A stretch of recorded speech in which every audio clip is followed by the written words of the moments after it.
Welcome to Sage Audio. Today we're covering the top 10 vocal EQ tips. But first, if you have a mix that you need mastered, send it to us to receive a free mastered sample of it with the link in the description. Quickly fix masking with EQ. For the first two chapters, let's cover something that isn't discussed too often, masking. Masking, particularly spectral masking, occurs when lower, more powerful frequencies mask or cover up higher ones. That said, it's easy to remedy this by dipping some of those low frequencies, typically between 200 and 300 Hz, and boosting some of the higher ones that were covered up, usually 2 to 3 kHz. If we look quickly at this graph and observe the white lines, we can see how a frequency at 250 Hz can cover up other frequencies. So let's listen to the changes that we made with our EQ, and then notice how the vocal becomes clearer. Pile and paper got them talking nice to me. Guess that's why the labels want the rights to me. Pile and paper got them talking nice to me. Guess that's why the labels want the rights to me. Pinpointing, masking frequencies. Sometimes your vocal is being masked or is masking other instruments. We can more easily observe this with the Pro Q3 by selecting the competing signal as the external sidechain.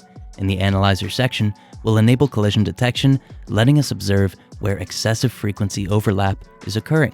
If we want our vocal to sit back in the mix more, we could attenuate it at these crossovers. If we want it to stick out, we could amplify the vocal at these frequencies. So let's attenuate this vocal and then amplify it at these frequencies, and notice how it gets pulled back and then brought forward. Pile and paper got them talking nice to me. Guess that's why the labels want the rights to me. Pile and paper got them talking nice to me. Guess that's why the labels want the rights to me. If you're enjoying the video, hit the like button. It helps us bring you more videos. Finding fundamental and harmonics.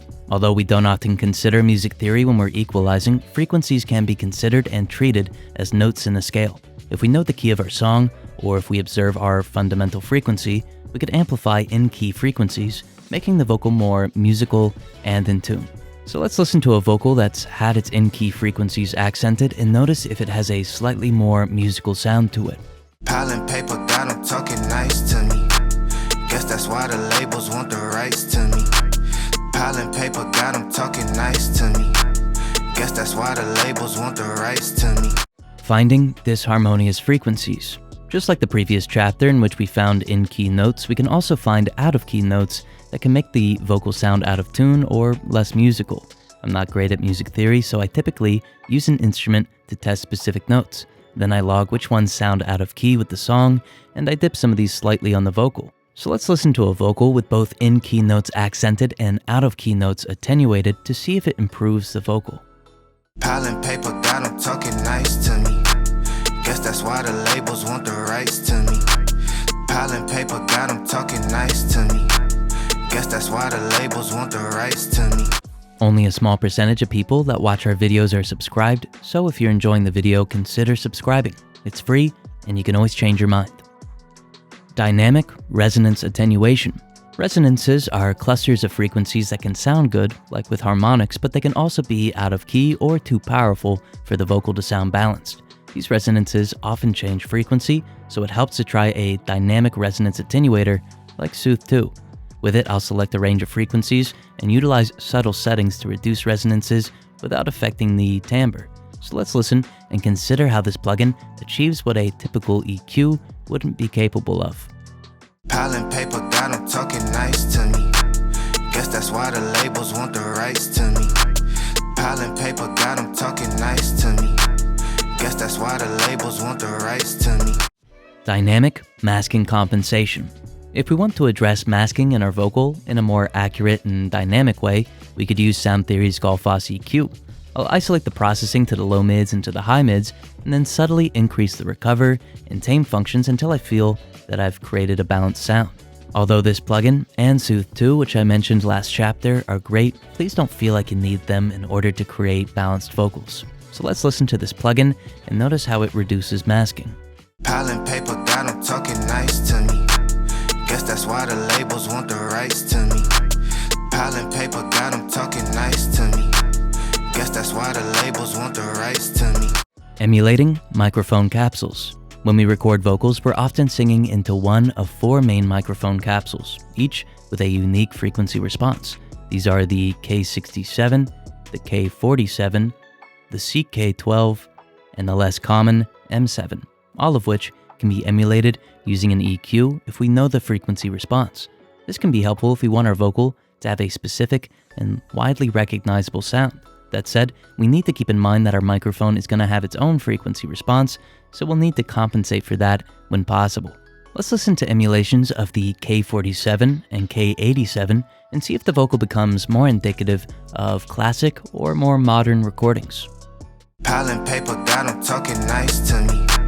Guess that's why the labels want the rights to me. Pile and paper got them talking nice to me. Guess that's why the labels want the rights to me. If you're enjoying the channel, join the community with the link in the description. Emulating famous microphones. Although the capsule is the most influential in shaping the frequency response, the mic circuit, body, and other factors play a role. For example, even though the U87 uses a K67 capsule, its circuit includes a de-emphasis EQ that attenuates some high frequencies, giving it a unique sound. Similarly, the widely popular Sony C800 uses a CK12 capsule but imparts small changes. So let's emulate the Neumann U87 and then the Sony C800 and consider how you could use these settings on your vocals for various purposes. Pile and paper got them talking nice to me. Guess that's why the labels want the rights to me. Pile and paper got them talking nice to me. Guess that's why the labels want the rights to me. Important vocal frequencies. For these last two chapters, let's cover important vocal frequencies and look at a helpful EQ curve. First off, we could cut everything up to the fundamental, since anything below this is going to be unrelated. Then we could boost or dip our fundamental and second ordered harmonic to create a warmer or a clearer sound, respectively. Next, let's boost or cut the harmonic around 500 Hz to affect vowel pronunciation. Amplifying it will bring the vocal forward, but attenuating it will make it sound a little further back.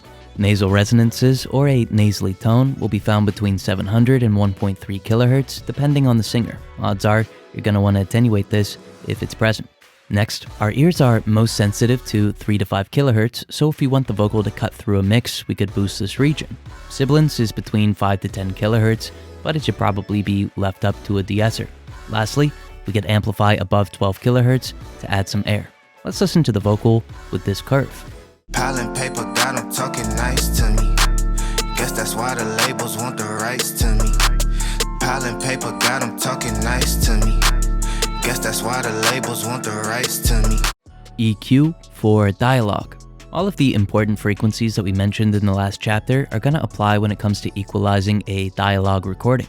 The main difference will be in how we treat sibilance, since attenuating it makes more sense here. Also, a boost to our fundamental could be made even more aggressively. Let's listen to a dialogue recording I made without any processing and then add the EQ. This is an example of dialogue without any pre- or post-processing. This is an example of dialogue without any pre- or post-processing. If you have a mix that you need mastered, send it to us to receive a free mastered sample of it with the link in the description. Thank you so much for watching.